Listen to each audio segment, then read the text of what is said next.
Il nous a fait un grand honneur et un grand plaisir de venir participer dans cette émission.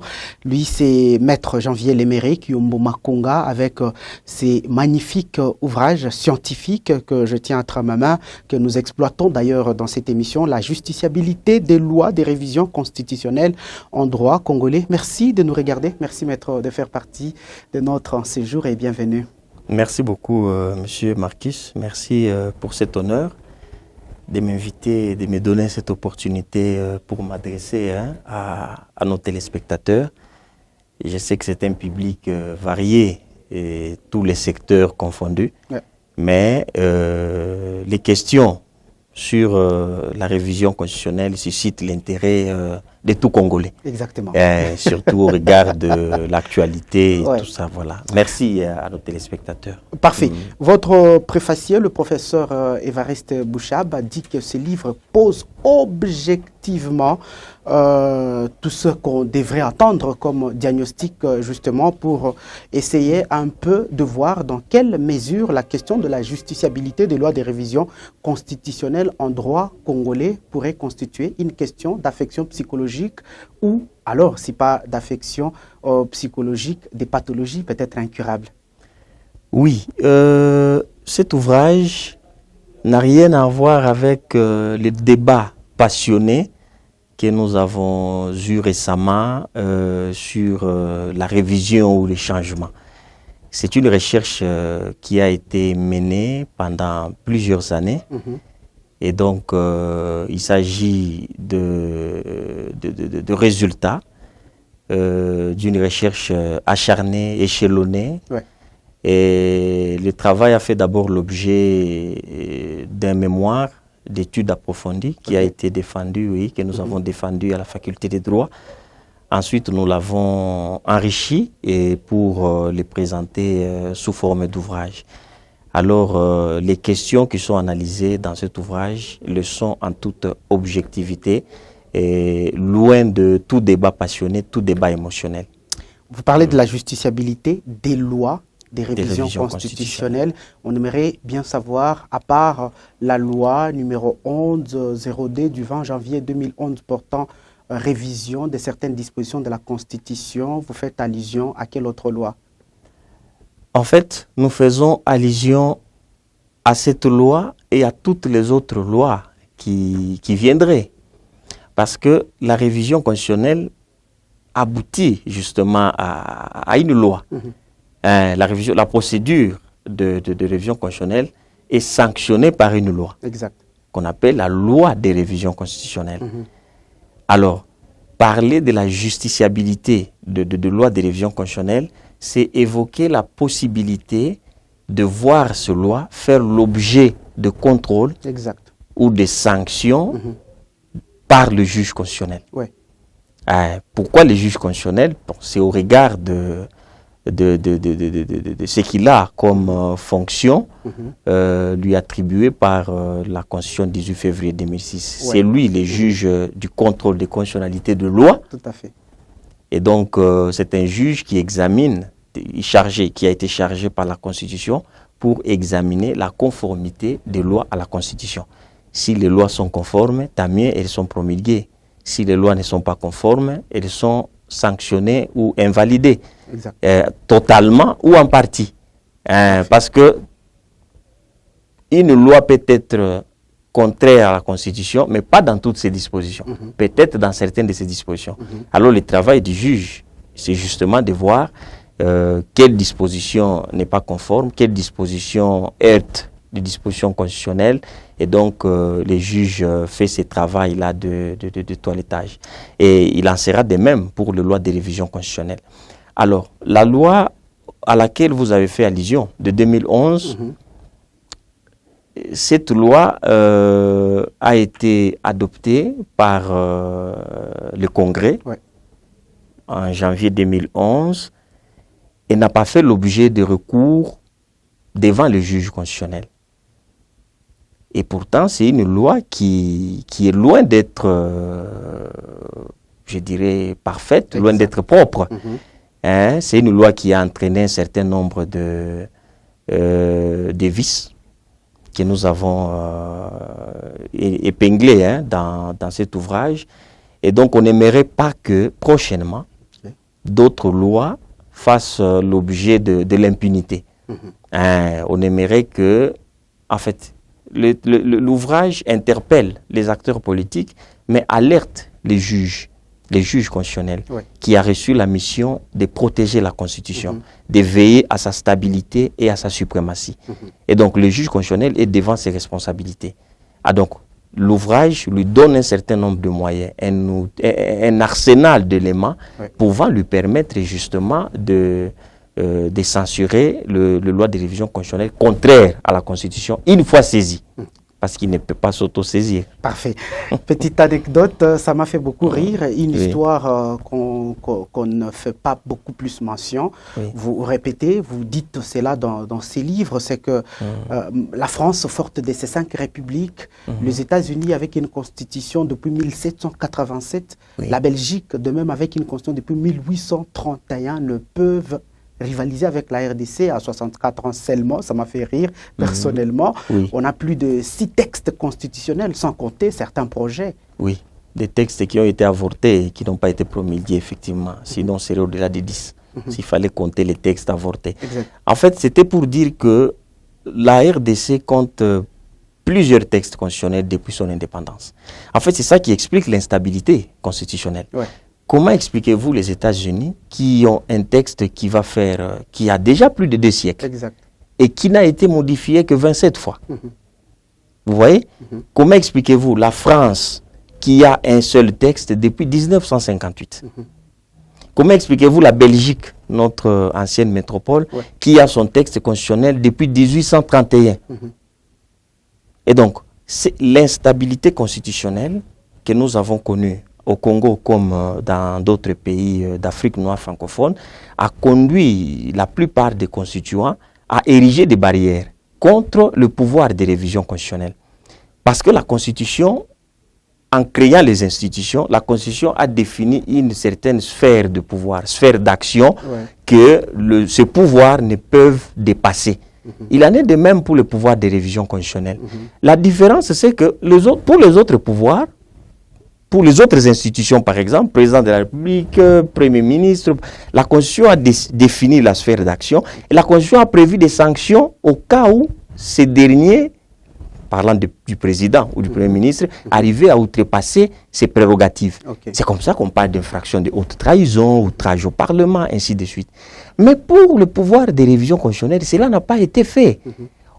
On définit son champ d'action, on lui fixe des bornes. Mais on ne dit pas quelles sanctions il encourt ou ces actes en cours en cas de débordement, en cas de dérapage. Lorsqu'il ne respecte pas les limites qui lui sont fixées, quelles sont les sanctions? La Constitution ne l'a pas dit. C'est ça qui a suscité notre curiosité. Et c'est comme ça que, en cherchant un mécanisme de sanctions, en réfléchissant sur le mécanisme de sanctions, nous avons pensé au contrepoids juridictionnel.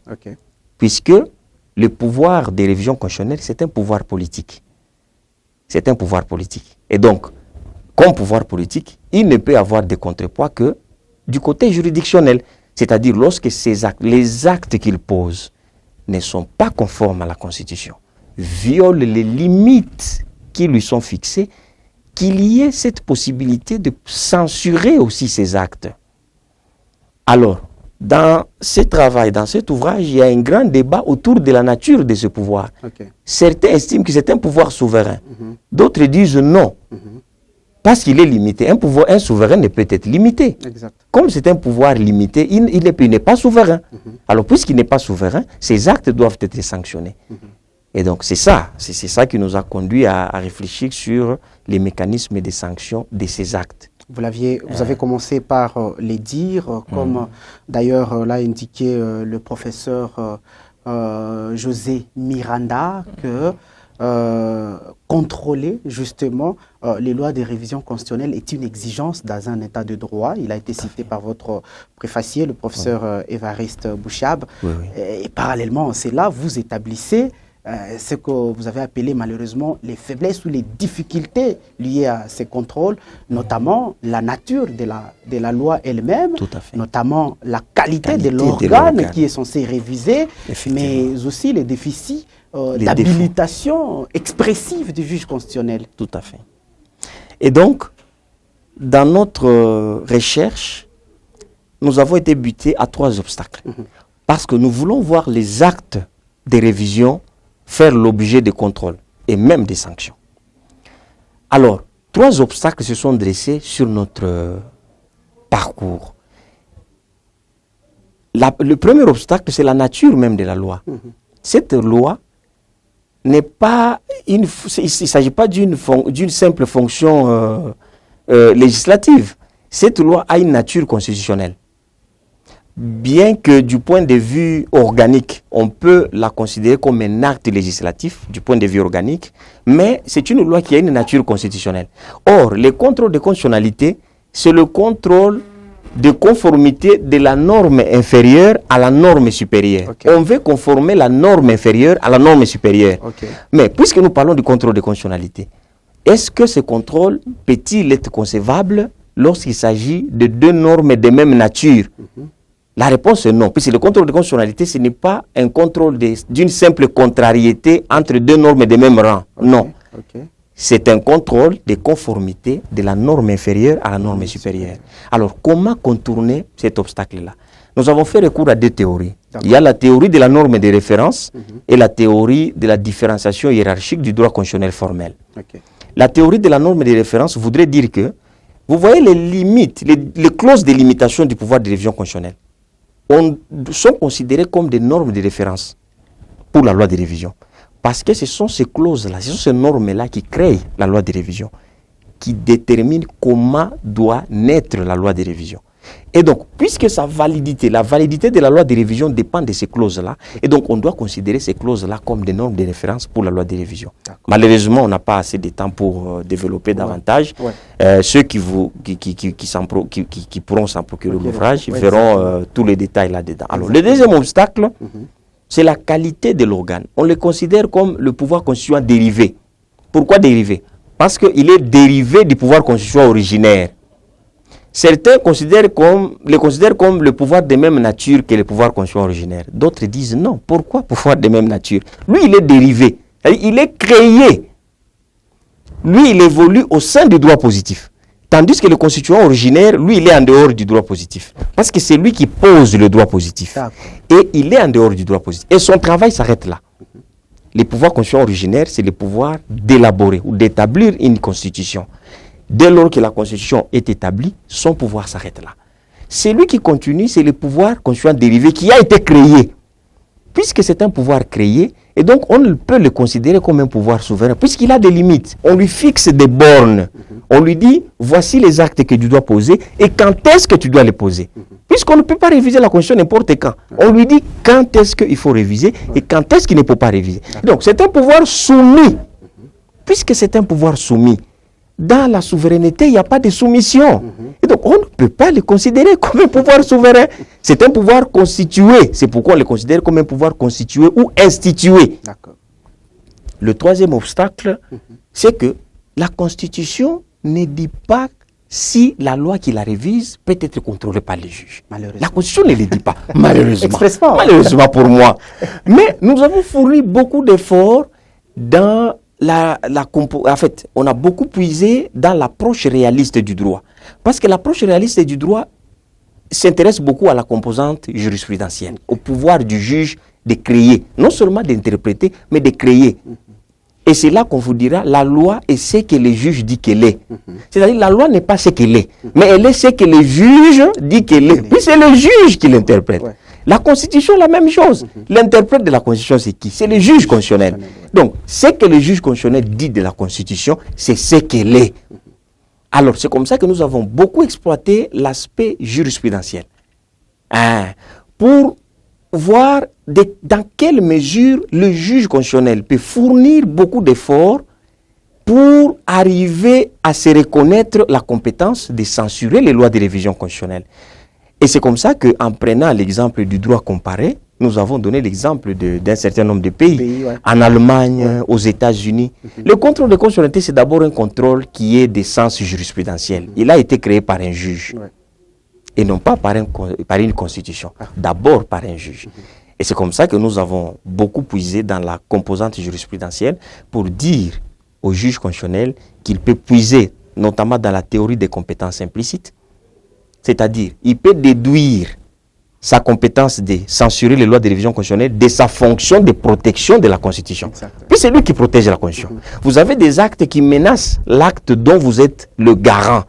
Et donc, vous pouvez déduire de votre fonction de protection de la Constitution la compétence de censurer les lois de révision constitutionnelle. Donc, il y a un certain nombre d'éléments que tous ceux qui sont intéressés pourraient trouver dans l'ouvrage. Malheureusement, le temps nous fait défaut. On ne saura pas. Il y a tout un arsenal d'éléments.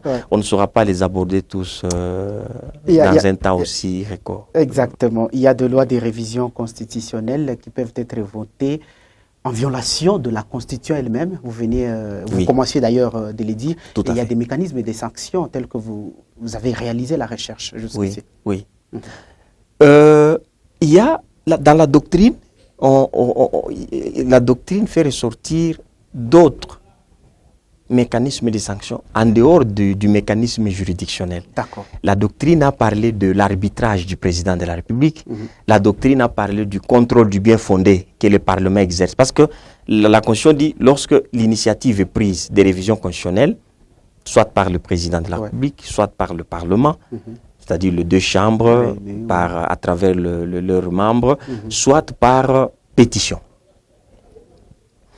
Alors, lorsque l'initiative est prise, celui qui joue le rôle de filtre, c'est le Parlement, qui doit filtrer toutes ces initiatives pour établir le bien fondé. C'est-à-dire, est-ce que cette révision, elle est opportune? Est-ce qu'elle est conforme à la Constitution?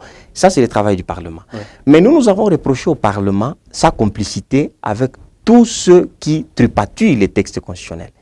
C'est que les dirigeants africains se servent des chambres parlementaires, de majorité présidentielle ou parlementaire, justement pour les amener à adapter et à tailler sur mesure la Constitution, justement par rapport aux ambitions du guide, du dirigeant. S'il veut briguer un troisième mandat, il sait qu'il a un Parlement qui va le faire. Vous avez vu au Sénégal, le président Macky Sall a voulu tenter de repousser les élections en modifiant, en utilisant son Parlement pour modifier la Constitution de manière à repousser les élections au Sénégal. Alors, grâce au Conseil constitutionnel sénégalais, le président de la République a été empêché d'atteindre son objectif. Et donc, nous avons reproché au Parlement ces jeux-là de complicité avec les dirigeants africains. Parce que ce sont des caisses de résonance. Les parlements en Afrique sont considérés comme des caisses de résonance pour les dirigeants africains. Ils se servent de ces chambres-là pour atteindre leurs objectifs. Alors, s'agissant de l'arbitrage du président, mais on ne peut pas considérer le président comme le rempart pour sauver une constitution dont lui-même est à la base de son instabilité. Donc, les chefs d'État africains sont les principaux artisans de l'instabilité constitutionnelle. Vous allez observer vous-même en Afrique, toujours les chefs d'État qui se servent de leur majorité au Parlement. Alors, après avoir évoqué ces faiblesses, je me suis dit que ce n'était pas la voie indiquée. La voie indiquée reste le juge constitutionnel. Puisque eux, les organes politiques risquent d'être juges et partis. Eux-mêmes qui initient la révision. Vous voulez compter toujours sur eux pour sauver la Constitution de toutes les dérives révisionnistes? La réponse est non. Donc l'espoir repose sur le juge constitutionnel. Mais de quel juge constitutionnel on parle? Voilà. C'est pourquoi, dans la dernière partie du travail, nous avons évoqué les faiblesses de la Cour constitutionnelle. On y arrive d'ailleurs. On va y arriver. Et donc, c'est ça. Le juge constitutionnel, donc, question, c'est le juge qui assume son indépendance. Malheureusement, bien que la Cour constitutionnelle ou alors ces juges constitutionnels aient tous ces atouts-là pour ces contrôles, vous venez de le dire, il a aussi des faiblesses. Il a des faiblesses. Liées notamment au statut particulier de ses membres et à l'inamovibilité de ces juges lui-même. Effectivement. la Cour constitutionnelle a des faiblesses. Le plus grand danger sur l'indépendance de la Cour constitutionnelle, c'est d'abord l'hostilité de l'environnement politique. Ok. C'est que l'environnement politique dans lequel le juge évolue n'est pas favorable à l'expression effective de son indépendance. Mais de l'autre côté, en fait, le juge lui-même, justement, au regard de cet environnement, il n'arrive pas à assumer son indépendance.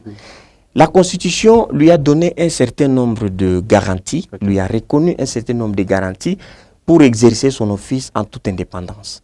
Mais l'indépendance proclamée par les textes ne suffit pas. Ça, c'est une indépendance routinière. Ok. Donc, l'indépendance proclamée de façon routinière par les textes ne suffit pas. Le juge doit assumer cette indépendance. Il doit se l'approprier. Le plus grand problème, c'est à ce niveau-là. Okay. Le juge n'arrive pas à s'approprier son indépendance. Et donc, vous avez l'environnement politique qui n'est pas favorable à l'expression effective de cette indépendance. Et vous avez le juge lui-même qui a un comportement... Il est presque à la servitude.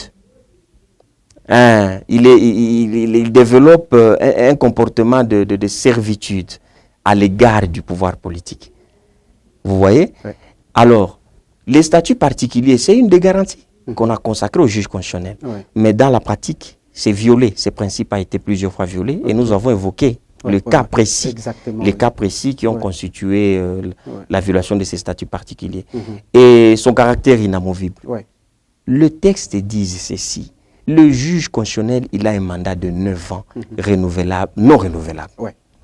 Alors, le constituant a prévu les modalités de renouvellement des mandats, notamment les mécanismes du tirage au sort.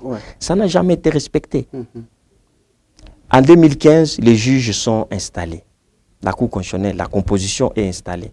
En 2018, on devrait avoir le premier tirage au sort. Mais au lieu du tirage au sort, vous avez un juge qui décède et 2 juges qui démissionnent. On n'a pas pu organiser le tirage au sort.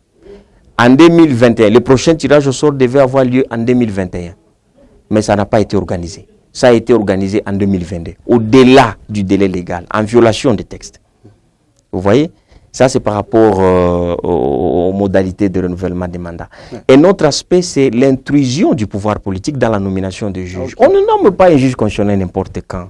On ne se réveille pas un matin, on fait des changements à la Cour constitutionnelle. La loi ou la Constitution a déterminé quand est-ce qu'on procède au remplacement.